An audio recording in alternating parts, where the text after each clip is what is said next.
10 అమరావతి నుంచి.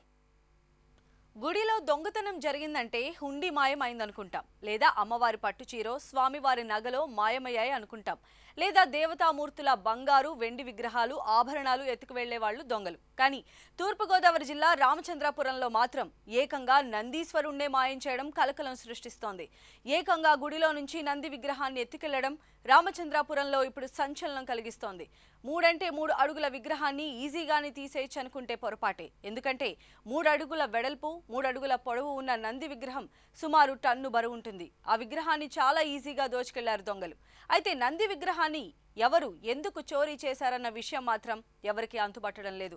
కొందరు నంది ప్రతిష్ఠ సమయంలో వేసే నవరత్నాల కోసం చోరీ చేశారని అనుకుంటున్నారు. మరికొందరైతే ప్రత్యేక పూజల కోసం చేసి ఉంటారని అనుమానం వ్యక్తం చేస్తున్నారు.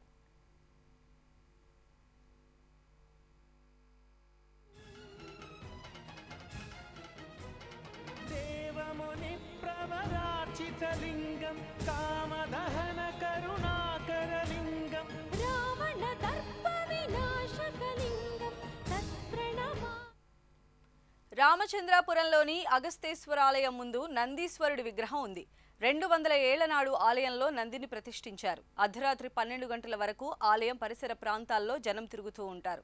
ఉదయం 4 గంటలకే భక్తులు ఆలయానికి వచ్చి పూజలు చేస్తూ ఉంటారు. అయితే రాత్రి 1 గంట నుంచి 4 గంటల మధ్య, అంటే కేవలం 3 గంటల్లోనే విగ్రహాన్ని మాయం చేశారు దొంగలు. కొన్ని రోజుల క్రితం విగ్రహం నుంచి చెవిని పగులకొట్టి తీసుకువెళ్లినట్లు స్థానికులు చెబుతున్నారు. రాతి నందిలో విలువైన విగ్రహాలు ఉన్నాయని కనుగొన్నాకే తీసుకువెళ్లి ఉంటారనే అనుమానం వినిపిస్తోంది. 4-5 నెలలుగా ప్లాన్ చేసి నంది విగ్రహాన్ని ఎత్తుకెళ్లినట్లు అనుమానిస్తున్నారు.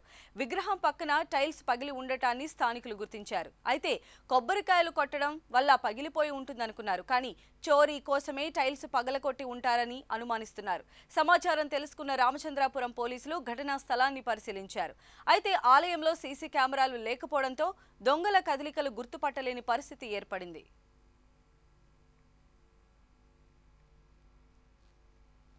నంది విగ్రహం మాయంపై విచారణ జరుపుతున్నామంటున్నారు పోలీసులు. టన్ను బరువున్న నంది విగ్రహాన్ని భారీ వాహనంలో మాత్రమే తరలించే అవకాశం ఉందంటున్నారు.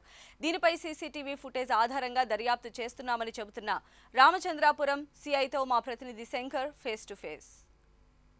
వారం రోజులు కావస్తుంది, కానీ నంది విగ్రహం తాలూకా ఆనవాళ్లు మాత్రం దొరకలేదు. పోలీసులు తీవ్రంగా శ్రమిస్తున్నారు. దానికి సంబంధించినటువంటి ఆధారాల సహాయంతో విచారణ సాగిస్తున్నారు. అయితే నంది విగ్రహం అంత పెద్ద బరువైన చారిత్రాత్మక విగ్రహం ఏవైందనేటువంటి ఆందోళన భక్తుల్లో తీవ్ర స్థాయిలో కనిపిస్తుంది. ఈ విచారణ సంబంధించి ప్రస్తుతం మనతో మాట్లాడడానికి రామచంద్రాపురం సర్కిల్ ఇన్స్పెక్టర్ గారు ఉన్నారు. ఆయనతో మాట్లాడదాం. సార్ చెప్పండి, ఈ నంది విగ్రహం 24వ తారీఖున మిస్ అయిందని చెప్తున్నారు. ఇప్పుడు వరకు మీ సంబంధించినటువంటి విచారణలో ఎట్లాంటి ఆనవాళ్లు దొరికాయి, విచారణ ఎట్లా సాగుతుందంటారు? మాకు ఇన్ఫర్మేషన్ వచ్చిన కాడి నుంచి ఇప్పుడు కూడా నేను ఆ నేరస్థలానికి వెళ్ళడం జరిగింది.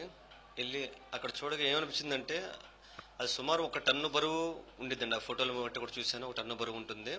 దాన్ని మొయ్యాలంటే సుమారు 10 మంది వరకు కావాలి.